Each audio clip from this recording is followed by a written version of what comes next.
see if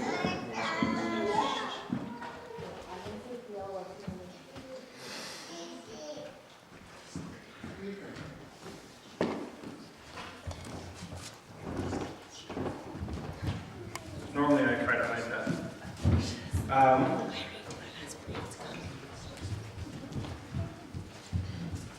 We've been going through Daniel, and when I began with Daniel, I suggested that Daniel is a book for our times.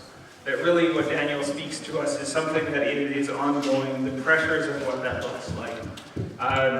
In Daniel 1, we saw that Daniel and his friends, his people, are taken captive, and they are taken to a foreign land that tells them that your God is defeated, your culture is gone, you will become like we are, and then we are going to send you back so that you can teach what the remnant of your people to be to be like us. There's this concept of empire, that you will be assimilated in, you will become part of this bigger thing, and you will lose yourself in that. And after losing their home, being taken away, these four young men say, we may conform on the outside. We may conform and do what is expected to us. We may give the appearance of it. But inwardly, we will not be changed. Inwardly, they say, we will not eat the food that defiles against God. We will act in the ways that we see that we can act, that we can serve this empire, that we can do our jobs as you ask, but we will do it in the way that God asks us to. So they resist. Their first is to say that they will not eat the food that is put at the royal table, to eat these meats that were banned from Israel, to drink wine that was barred from them. And they said, we will be separate in this way. And they chose to live a life being separate. They chose a life that was dedicated to Yahweh, their God. And as they lived that out, they grew in wisdom until they were seen as some of the most competent in this kingdom, that they were promoted and they were elevated. Then in Daniel 2, we saw the king has a dream. And he gives this impossible demand that, you know what, I want you to interpret my dream, but I want you to tell me what I dreamed first. I'm not even going to give you the gist of what I dreamed. And they said it can't be done. That's impossible. Nobody can tell you what you dreamed and then give interpretation. They believed that, well, if he had a dream, maybe his gods were speaking to him. But Daniel and his friends, they prayed and they said, show us, we ask for your wisdom in this. And God spoke to them and showed that it wasn't the gods of Babylon that were speaking to the king, but it was Yahweh. It was the God of Israel speaking to him. And Daniel told him what the dream was, and it ended with this amazement by this King Nebuchadnezzar saying, "This is who are these men who are able to tell me what I dreamed and give interpretation of it?" And this dream was one of this great statue that the head was made out of gold, and he said, "This is your kingdom, your empire." But it will be replaced by one of silver, and that will be replaced by one of bronze, that will be replaced by one of iron, and the next one will be a combination of iron and clay. And these will be the empires of the world until they are finally destroyed by a rock that is not cut by human hand, by the beginning of something new that is not man-made. And it will crush this statue, it will crush human empire, and it will build up something new that will last forever, and God's kingdom will have begun.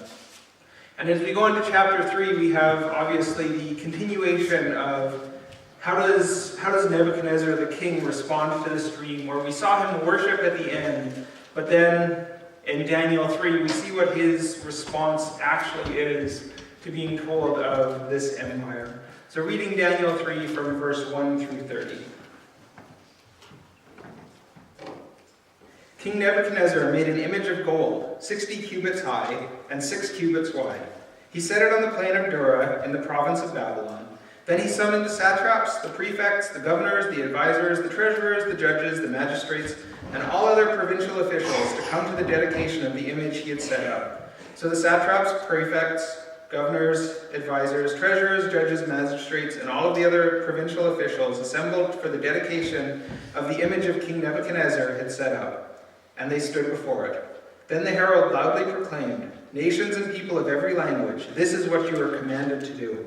As soon as you hear the sound of the horn, flute, zither, lyre, harp, pipe, and all kinds of music, you must fall down and worship the image of gold that King Nebuchadnezzar has set up. Whoever does not fall down and worship will immediately be thrown into a blazing furnace. Therefore, as soon as they heard the sound of the horn, flute, zither, lyre, harp, and all kinds of music, all the nations and people of every language fell down and worshipped the image of gold that King Nebuchadnezzar had set up. At this time, some astrologers came forward and denounced the Jews. They said to King Nebuchadnezzar, "May the king live forever. Your majesty has issued a decree that everyone who hears the sound of the horn, flute, zither, lyre, harp, pipe, and all kinds of music must fall down and worship the image of gold, and whoever does not fall down and worship will be thrown into a blazing furnace. But there are some Jews who you have set over the affairs over the province of Babylon, Shadrach, Meshach, and Abednego, who pay no attention to you, your majesty. They neither serve your gods nor worship the image that you have set up." Furious with rage, Nebuchadnezzar summoned Shadrach, Meshach, and Abednego. These men were brought before the king, and Nebuchadnezzar said to them, "Is it true, Shadrach, Meshach, and Abednego, that you do not serve my gods or worship the image of gold that I have set up? Now when you hear the sound of the horn, flute, zither, lyre, harp, pipe, and all kinds of music, if you are ready to fall down and worship the image I have made, very good. But if you do not worship it, you will be thrown immediately into a blazing furnace. Then what God will be able to rescue you from my hand?" Shadrach, Meshach, and Abednego replied to him, "King Nebuchadnezzar, we do not need to defend ourselves before you in this matter. If we are thrown into the blazing furnace, the God we serve is able to deliver us from it, and he will deliver us from your majesty's hand. But even if he does not, we want you to know, your majesty, that we will not serve your gods or worship the image of gold that you have set up." Then Nebuchadnezzar was furious with Shadrach, Meshach, and Abednego. His attitude toward them changed. He ordered the furnace be heated 7 times hotter than usual, and commanded some of the strongest soldiers in his army to tie up Shadrach, Meshach, and Abednego and throw them in the blazing furnace. So these men, wearing their robes, trousers, turbans, and other clothes, were bound and thrown into the blazing furnace.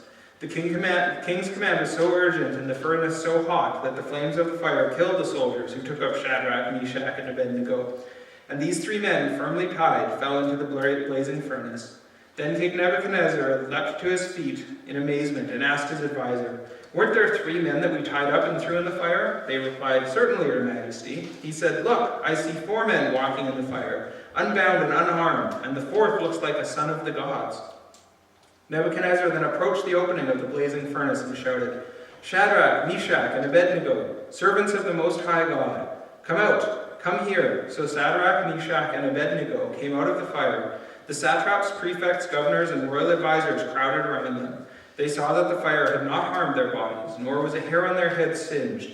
Their robes were not scorched, and there was no smell of fire on them. Then Nebuchadnezzar said, "Praise be to the God of Shadrach, Meshach, and Abednego, who has sent his angel to rescue his servants. They trusted in him and defied the king's command, and they were willing to give up their lives rather than to serve and worship any god except their own God. Therefore I decree to the people of any nation or language who say anything against the God of Shadrach, Meshach, and Abednego be cut into pieces and their houses be turned into piles of rubble, so that no other God can save in this way." Then the king promoted Shadrach, Meshach, and Abednego in the province of Babylon.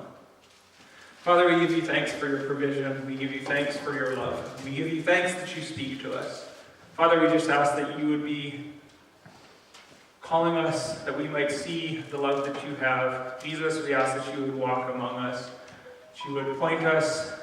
Spirit, we ask that you would be clearing us, cleaning us, and connecting us to Jesus. Now may the words of my mouth and the meditations of all of our hearts be pleasing and acceptable, O Lord, our rock and our Redeemer.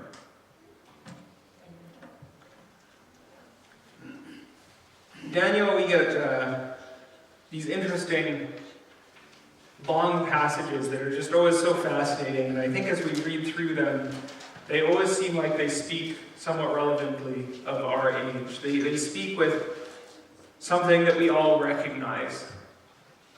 And they give us a challenge that is always fresh, necessary, but not easy.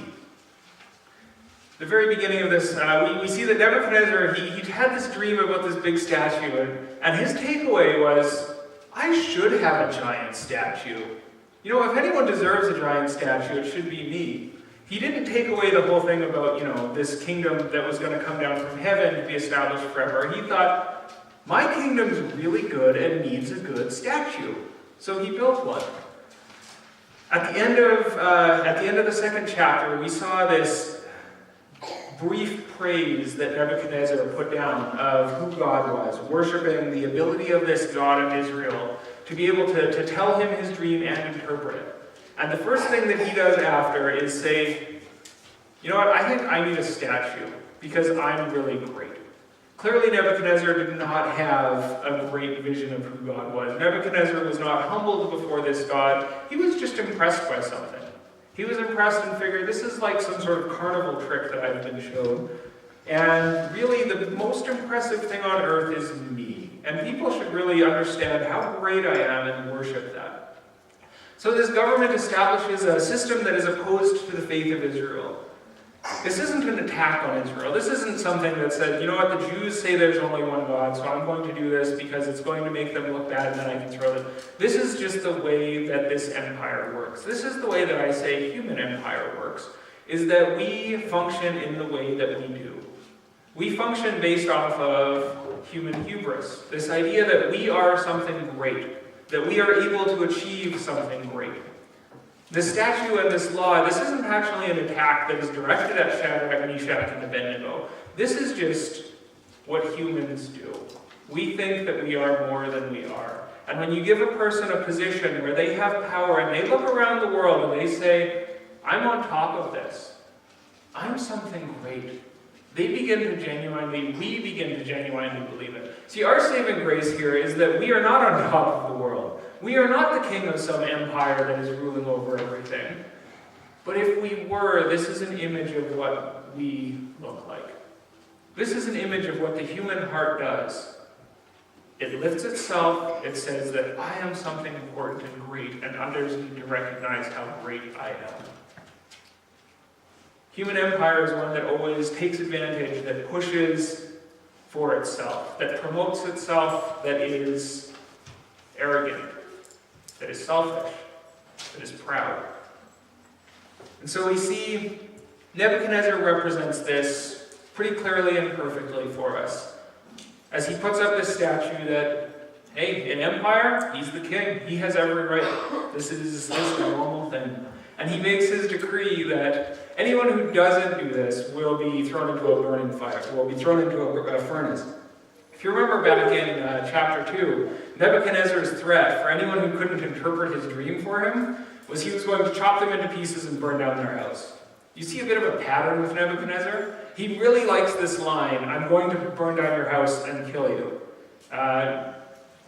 He uses it a few times. Every time he's decreeing a law, apparently, he needs to put that in. So he makes sure that everyone knows not just that he thinks he's great, but that everyone will recognize he's great, or he will show them just how great he is by killing them and burning down their house.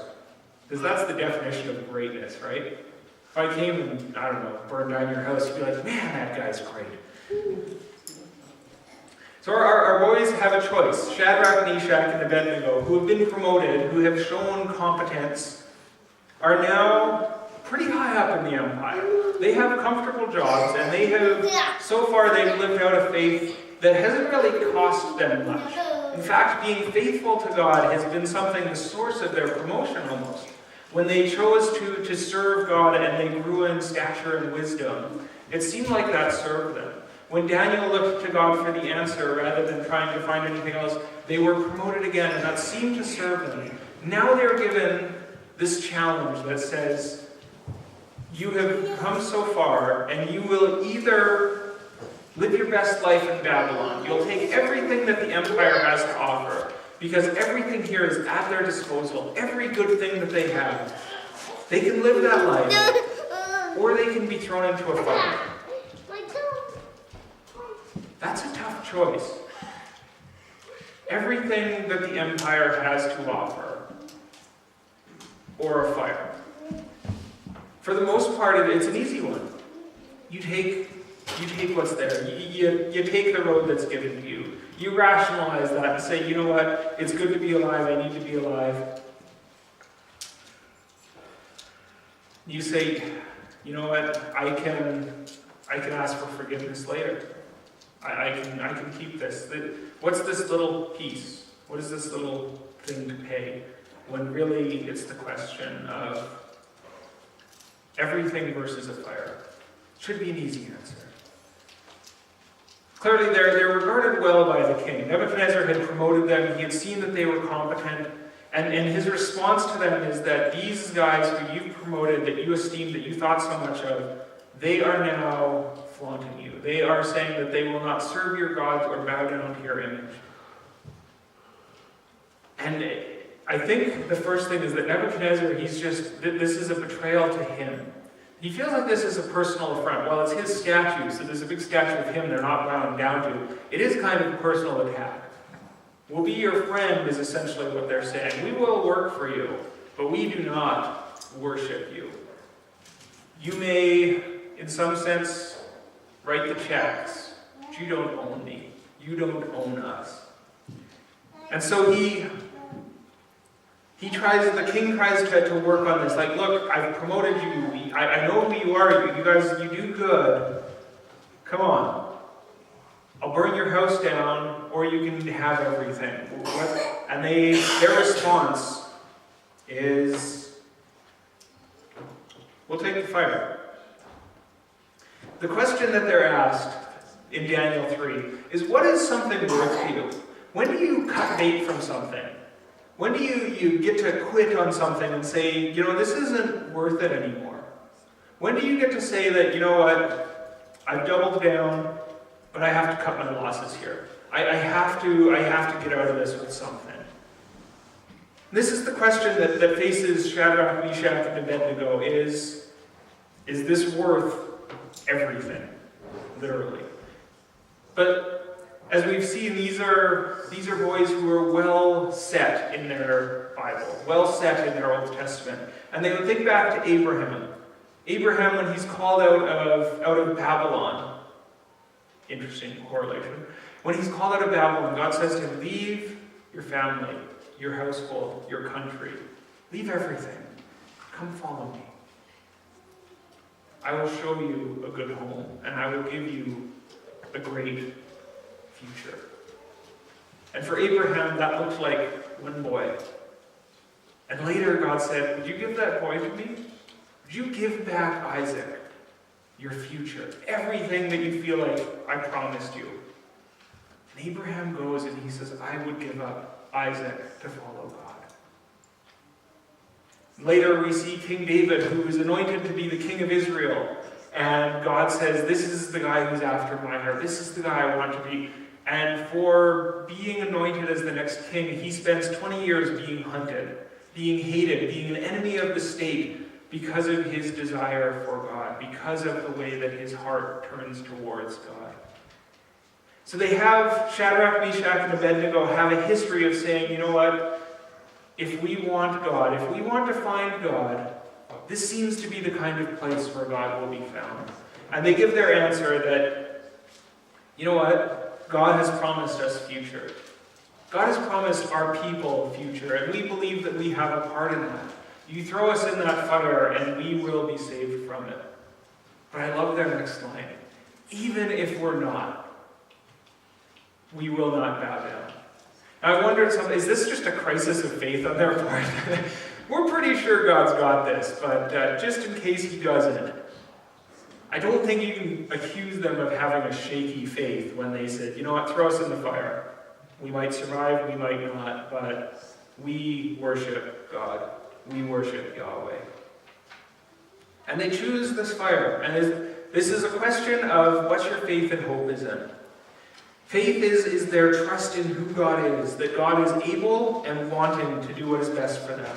And that through history, that God has proved himself trustworthy, that he will bring that about. And our hope is that God will bring about his purposes. Our hope is that there is something beyond what we're going through right now. So the promise of an empire, faith in the empire says that look at what's around you. Look at what we've built. And the call for today would be to go to New York City and look around you and see these great buildings and to say, look what we've accomplished. Look at these great things that are our ingenuity, that our finance, that our systems have established. Look at how great they are. And if you work hard enough, you can be somebody in our world and in our empire. The same way that there's this challenge that if you want to continue being somebody in Babylon, to Shadrach, Meshach, and Abednego, this is what the cost will be. And when you go and you stand and you admire the empires that we have today, these amazing achievements we have, and then suddenly they say the cost. This is what the cost is. That you will look like us, that you will conform to us, that you will accept what we say, that you will follow our rules, that you will bow down to our gods. And the question becomes to us as we look around, is all of that, the grandeur of what we can accomplish, is that greater than what we see in God? For Shadrach, Meshach, and Abednego, clearly what they saw in God was greater than their own rise, their own position. That this idea that if we give up on God, we give up on everything. As we get to the conclusion of it, I often feel like in Daniel, I know these stories so well, because I've heard them for years and years and years, that when they're talking about throwing them in the fire, it just feels like they're like, yeah, this is cool. There's no apprehension of being put in a fireplace. I'm pretty sure no matter when you're being thrown in a fireplace, there's some apprehension there. And then we see that it's not them being alone, but there's this veiled character in the furnace with them. One that we just see for the second in the exclamation of Nebuchadnezzar, that there's one more man in there who looks like the son of the gods. That's not a human. That's not human salvation. That is not empire. So to us, what are our takeaways? Don't expect your world, the world around us, your governments, no matter what's around you, to make your faith better, easier, or to even accept it. As Mennonite, I've been reading the Mennonite founding documents, as you might call them, and as they looked around at the world, this was a world that they said, government is a gift of God. We read that in Scripture, that government is something that God has said, this makes human society possible. This is a good thing. But the Bible also says that everything that we put our hands and our hearts to, we twist, corrupt, and bend. And we do not depend on government then to live out our faith for us. We do not go to the government and demand that they make our faith easier. We do not demand that they do what we say that our faith does. But we say that we live out our faith within the confines of government as much as possible, same as Shadrach, Meshach, and Abednego, who served in the empire, did everything right, and rose in position. But when the government demanded something of them that they knew that their God did not want, that they said no. Sometimes that got them a blessing. Sometimes it got them thrown into a fiery furnace. We do not put our hope in human institutions. We do not put our hope that the government will get something right. We do not put our hope in trying to change a government, that the next government will get something right, because every government is an empire. Every government will have its bent. It will be made out of humanness. What we put our hope in is that God says there will be, and there has been, the kingdom that comes that destroys empire, that is not cut by human hand, but is sent by God. To Daniel, they wouldn't recognize that, but we recognize that as Jesus. That Jesus has come, and Jesus undermines the empire. Jesus works even through the empire, but Jesus calls us to live in a way that we bring in his kingdom, not to promote the ways of the empire. In the same way that through Daniel we see them living and even serving, even wanting the betterment of this empire. They want to see it flourish. They want it to do good things. As Jeremiah says, you are in exile, but seek the good of the city that you are in. See that it flourishes, because when they have good, then you will have good, and the name of God will be promoted and praised among them for it. We want these empires. We want our government to do good. We want things to go well. But if it comes down to our faith, our relationship with who God is, and the empire doing well, one of them has to trump the other one. We see then the connection of this leading forward to Jesus, where Daniel, even 700 years before Jesus comes, is just shot through with this hope and expectation of Jesus. That as we read it, we see Jesus all over these pages where they just have some vague figure in a furnace. Some man who walks with those who are righteous, who looks like the Son of the gods, who we would recognize as the Son of God. But in this story, we see that Jesus came into a hostile nation. He came to a foreign country, not just one that was different from the home country, but he came down from his home in heaven. He left the kingdom that he had established, where all good things came, and he came to this mess.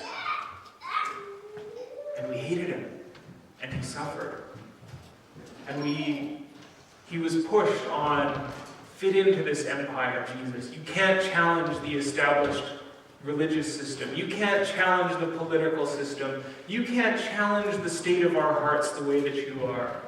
And when they kept pushing, they said, crucify.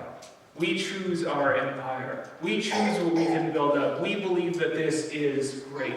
And Jesus was left by himself, abandoned and alone. And he took a death. When he chose to be faithful to God rather than the empire, he faced the heat of that. He faced the furnace of that. And in that, now when we read Daniel, we read the completion of it. That we know who the fourth man in the fire was. It was Jesus. Jesus came and he stood with them.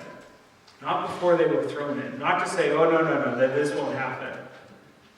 But when the empire tried to destroy them, and when they said, our faith and our hope is not in human empire, it is not in what you can offer. Our faith and our hope is in who God is, and who he says he will be, and who he says we are.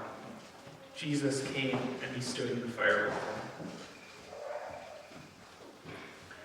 This gives us a question now that is most pressing to us. Would you rather be a ruler in Babylon? Would you rather have the whole world, or would you rather be in a furnace with Jesus? What do you think is actually for your best life? What do you think the greatest thing that could happen to you would be? What do you think is really in your best interest? So the promise here that we have at the end of Daniel here is not that God is with us when things are going well and leaves us when things are going wrong. But that we are in the most burning, pressing crises of our life is where Jesus is.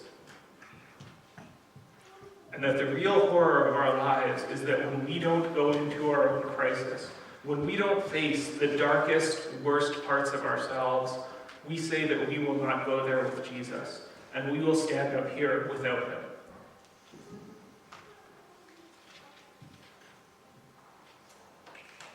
Jesus is not content to say, you know what, you're pretty good as you are. You know what, you got some good things going. The audacious claim of Jesus is that what you have is crap compared to what I want for you. It's not good enough. Your empire will fall. What you're putting your hope into, it's going to go away. But in the depths, in the lowest parts of your life, I will be there with you. In the hardest things, when it looks like everything has gone wrong, Jesus is there with you. Would you rather have a God who says, you know what, when things are going well, I'll be there. And you can claim my name and you can praise me there. But when things go wrong, it's because I don't like you. It's because I'm mad at you. It's because you have failed me. Would you rather have Jesus who comes down and meets us at our lowest, who met us at our worst and said, I desire more for you and I will give you more? The question that comes up to us, I think this is one of the most ongoing, most relevant, and the question every day as believers. What do you want? Do you want all the goodness of human kingdom, empire, all the riches of it? Or do you want to be with Jesus? For those who have been in his presence, we would say there's no question. Give me Jesus.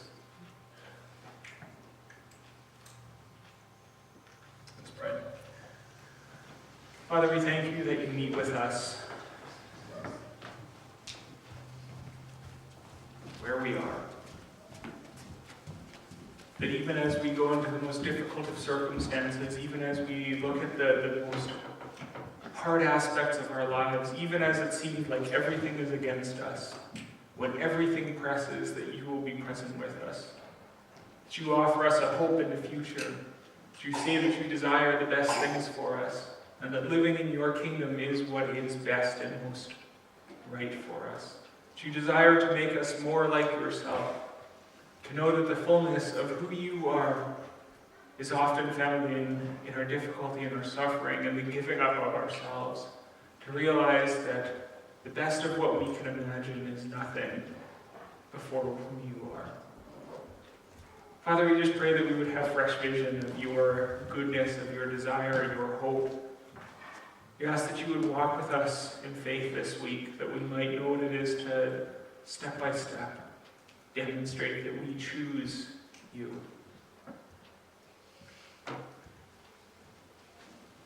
Pray for this.